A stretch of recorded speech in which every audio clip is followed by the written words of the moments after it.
Selamat datang di X Undercover. Diharapkan kepada penonton setia X Undercover untuk menonton sampai akhir.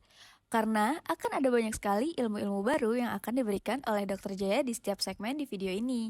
Jangan lupa like, comment, subscribe, dan share untuk mensupport Dr. Jaya dan tim. Selamat menonton! Oke dok, jadi makanya saya dok, kalau ngedengerin dokter seperti itu, ada untungnya saya dok, kalau di kedokteran.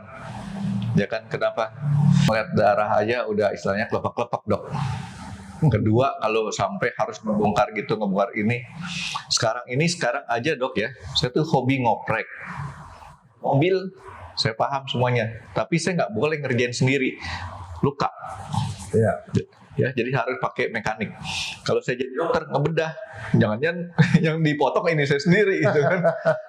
Tapi balik lagi kepada yang dokter tadi sebut, otopsi itu 3 bagian, atas, tengah, bawah. Dan di sini adalah bukan hanya melulu istilahnya masalah zat kimia masuk ya, ada kemungkinan masalah fisik lainnya, fisik ya. Iya. Nah, kekerasan fisik itu kalau kita hitung secara persentase berapa banyak tuh dok?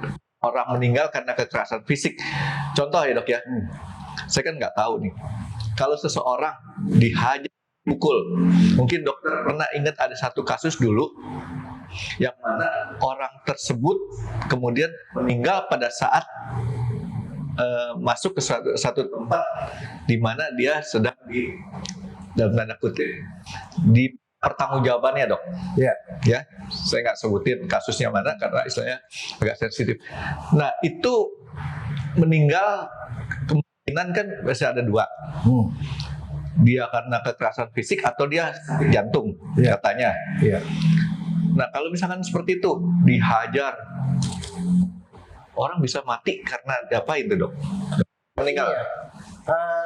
Badan kita itu kan bukan ada kulit, ada otot, ada lemak, tapi di dalam kan ada pembuluh darah. Misalnya orang dipukul, puak dadanya, maka di bawah kulit sini kalau waktu kita periksa, kan ini kan dikupas. Lihat ada darah di dalam. Darah nempel seperti kayak cincau itu nempel gitu, cuman warnanya hitam atau merah. Kalau dia bisa dipukul gitu, ada iga-iga yang patah, kelihatan iganya patah. Mungkin iganya patah, iganya kemudian menusuk ke dalam, kena paru-parunya robek. Ada darah di situ. Jadi dengan lihat itu semua kita bisa tahu, oh ini kekerasan dari luar. Kalau dia ada resapan darah, itu artinya dia dipukul masih hidup. Nah dia patah. Kalau patahnya itu masih hidup, dipukul patah, di sekitar patahan ada darahnya, warnanya merah. Kalau patahnya setelah dia meninggal, misalnya dia udah meninggal saking gemesnya, dipukulin, darah di sekitar patahan. Berarti dia meninggal bukan karena dipukulin? Bukan. Oke. Nah misalnya terus paru-parunya robek, paru-paru robek tapi nggak ada darah di rongga dada, berarti paru-parunya robek setelah mati. Karena kalau masih hidup, paru-paru robek masih berdarah gitu loh. Nah dengan cara seperti itu kita tahu jantung, kita periksa jantungnya. Jadi dokter itu akan menganalisis semua. Kebayang nggak kalau itu nggak diperiksa dadanya, kita nggak akan tahu ada kelainan seperti itu. Dari 3 atas, tengah, bawah, kekerasan fisik yang paling menonjol yang menyebabkan kematian atau meninggalnya seseorang? Kebanyakan kepala. Karena biasanya orang kalau mau menganiaya orang yang dihantuk kepala leher belakang sini itu biasa meninggal. Jadi itulah gunanya kita harus periksa dengan teliti. Dan makanya kalau saya sendiri pribadi ya, untuk periksa sebanyak itu, bayangin nggak, orang operasi itu bisa 3 jam, 4 jam. Kalau otopsi semua itu harus diperiksa paling sedikit 3 jam. Dia sejam lah ya. Iyalah, 3 jam, jadi lama. Bahkan kalau saya di Jepang sama profesor saya, itu otopsi tuh bisa di atas 5 jam. Mesti siap-siap kalau jam 8, 5 jam itu sampai jam tengah siang, nggak bisa sampai sore. Makanya situ kali. Teliti banget gitu loh. Makanya ya otopsi seperti itu. Kita tidak mungkin otopsi kilat begitu, nggak bisa. Nggak bisa ya dok ya. Jadi ya artinya bisa juga kalau dari jam 8 sampai jam 5 jam 13 ya. Jam 1. Makan siang di situ lah dok ya. Iya. Nah, sekarang kebayang itu kalau satu kasus kan bisa aja kasus lebih dari 1. Makanya dokternya ya banyak lah. Nah, udah selesai. Nah, itu ada yang menarik. Kalau di Jepang sama di Indonesia apa bedanya? Kalau di Jepang kalau mau otopsi, polisi datang. Dia bilang, terus udah gitu kita rapat dulu. Saya kasusnya begini, TKP-nya kayak begini, ada pertanyaan buat saya. Sebenarnya dia matinya karena begini. Itu kita udah bahas. Jadi waktu dokternya otopsi, dia menjawab apa yang menjadi pertanyaan polisi. Itu di Jepang. Di Jepang. Selesai, dia balik ke komandannya lapor. Nah, waktu kita otopsi, di fotografi. Polisi punya foto sendiri, kita punya foto sendiri. Profesornya otopsi, dua-duanya nyatet. Polisi nyatet, kita nyatet. Setelah selesai, duduk bareng lagi, discuss. Kesimpulan seperti apa? Oke, dia pulang, kita pulang. Nah, dia pulang, lapor ke komandannya, kayak gitulah. Jadi hubungan erat sehingga semua pertanyaan itu sudah harus tuntas pada hari itu. Nah, fotonya pun 2, Frankie. Foto biasa sama foto Polaroid. Kenapa mesti pakai 2? Nah, foto Polaroid langsung ditempelin di berkas yang ditulis. Jadi lapor ke komandan dengan foto. Nah, apa gunanya foto? Nah, fotonya itu di departemen setiap hari itu dibahas. Yang kemarin tuh ada kasus begini, fotonya kayak gini. Kalau menurut saya ini kasusnya ini begini. Yang lain bilang enggak, menurut saya gini. Jadi diskusi. Agak menyimpang nih dok, pertanyaan saya. Polaroid punya kemampuan untuk filter nggak sih dok? Enggak ya. Jadi as is lah ya, apa adanya ya. Ya, tapi itu buat mereka buat laporan ini bagus. Jadi di visumnya tuh ada foto Polaroid. Soalnya kan kalau kita pakai kamera handphone kan bisa jadi bagus ya dok.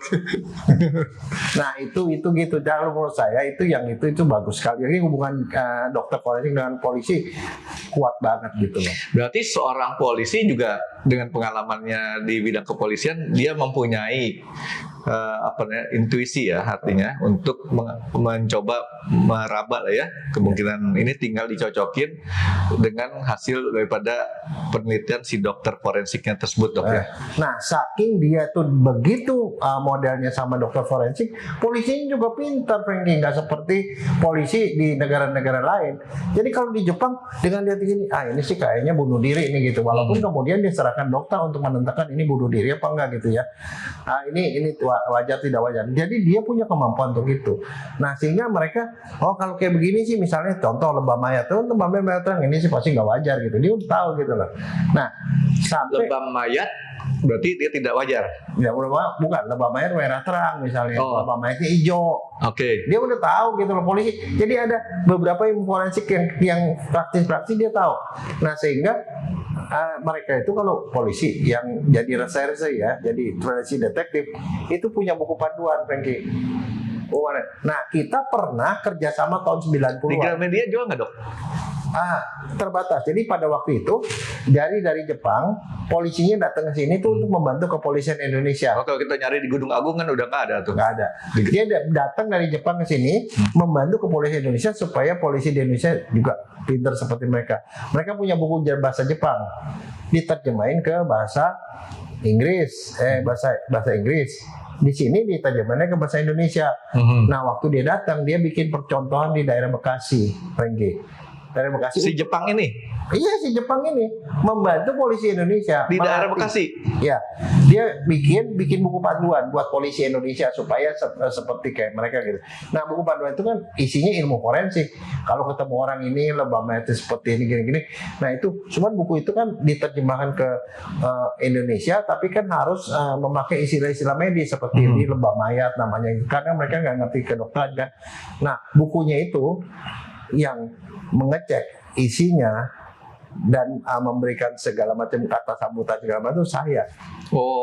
Saya bikin. Pakai bahasa apa dok? Bahasa Indonesia lah. Saya pikir dokter pinter pakai bahasa kanji dok. Enggak, bahasa Indonesia. Karena yang saya harus terjemahin bahasa Indonesia supaya pakai istilah kepolisian, istilah Indonesia supaya polisi Indonesia bisa belajar gitu. Dokter ingat nggak judulnya apa dok? Siapa tahu mungkin ada. Nanti saya bawa, saya di rumah ada. Jadi itu ada buku panduan seperti itu. Jadi artinya gini ya, ada gunanya kita sekolah keluar, karena kenapa kita bisa belajar sesuatu yang beda gitu. Ya itu loh. Jadi kita tambah pintar kan ya. Iya. Nah itu bedanya di situ. Si Jepang ini juga bikin studi kasus ya di Bekasi ya.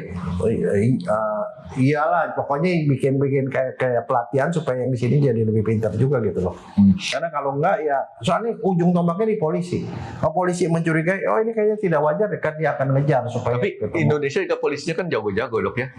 Sekarang udah pada bisa ya menebak kemana arahnya ya untuk dia punya itunya. Ilmu sih. Kalau menurut saya ilmunya sih oke ya. Cuma kalau yang nggak oke ya paling oknum lah. Ya itu oknum, itu kan di luar daripada institusi kepolisiannya. Dok, itu kan tadi udah jelasin tuh masalah ini sampai ke tengah. Yang bawahnya belum dok. Apa tuh? Kandung kemih. Tadi dokter bilang itu buat apa diperiksa? Begini ya, kandung kemih. Nah sekarang gini, kandung kemih itu kan sebenarnya kayak kantong doang, itu apaan sih? Ya. Tapi jangan salah, segala macam racun apa ada di situ. Maka kalau kita periksa kandung kemih, kita bisa tahu apa yang terjadi. Misalnya contoh narkoba deh, semua kita periksa macam-macam gitu, tapi kandung kemih harus diperiksa. Begitu kita periksa ternyata ketemu opiat positif, berarti dia itu adalah pengguna narkoba.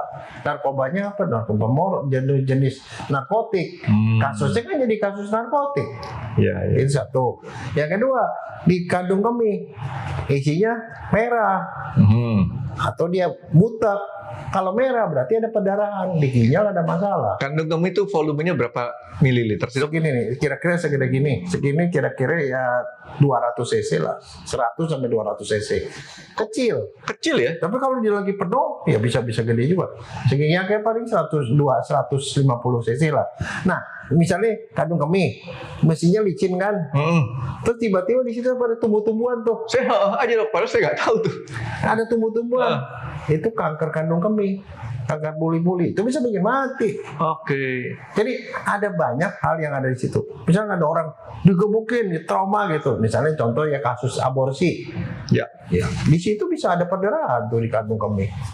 Jadi apapun tuh bisa. Nah makanya harus diperiksa. Jadi makanya yang namanya otopsi itu balik lagi dok. Kalau kita mau lebih dapat kesimpulan yang lebih pasti ya, atas, tengah, bawah. Ya. Dan itu takes time ya, makan Dan waktu ya. itu harus diperiksa setiap organnya. Diperiksa, dilihat luar, dipotong, dilihat dalamnya. Kalau perlu diperiksa mikroskop. Oh, ngerti maksud saya. Kenapa harus dipotong? Karena bukan hanya kalau di dalamnya ada perkelainan, di luarnya kan. Ya. Gitu loh. Tadi dokter bilang kan ada otopsi luar jenazah, otopsi dalam. Ternyata otopsi dalam pun ada otopsi dalamnya lagi. Ya kan? Yang namanya otopsi itu prinsipnya periksa organ dalam, bukan ambil sampel gitu loh, itu loh. Saja ambil sampel tuh boleh diambil, boleh enggak. Kalau dokternya mau ambil ya diambil, gitu loh. Nah, oke. Ini udah cukup panjang segala macam. Nah, saya ada satu pertanyaan ke depan nih dok. Ya, satu pertanyaan ke depan. Saya nggak tahu nih jawabannya akan panjang atau pendek nih dok. Apa tuh? Oke ya. Nah, sekarang dok ya pertanyaan baru nih dok. Kasus mutilasi dok. Pasti dokter sekian puluh tahun tuh pasti ada nanganin kasus mutilasi. Wah, pernah? Iya. Bukan pernah, sering. Itu pertanyaan ngeledek kalau saya tanya pernah dok ya. Nah, kasus mutilasi orang udah dipotong-potong istilahnya, tinggal ditimbang doang, ini paha berapa kilo, ini berapa kilo. Gimana tuh dok kita cari tahu penyebab kematiannya? Nah, itu nanti barangkali itu akan panjang Frankie. Nanti mungkin mutilasi kita bicara itu pada sesi tersendiri, karena satu kasus mutilasi yang sangat-sangat saya ingat sampai saat ini ya, yang besar ya, kasus mutilasi Nyonya Dia, kasus Christine yang anak muda, dan kasus Robot Gedek. Robot Gedek itu lebih hebat lagi. Dia mutilasinya bukan itu Frankie. Anak-anaknya itu dijerat, disodomi, dan dinding perut bagian depannya itu dibuang. Jadi kita temuin jenazah anak-anak dengan perut yang kelihatan, isi jeroannya kelihatan gitu dari luar. Itu semuanya kayak gitu. Jadi dokter udah janji nih dok ya, bakal ngebahas minimum 3 ya. Terima kasih sudah menonton X Undercover. Jangan lupa like, comment, dan subscribe. Dan ditunggu ya part selanjutnya dari video ini.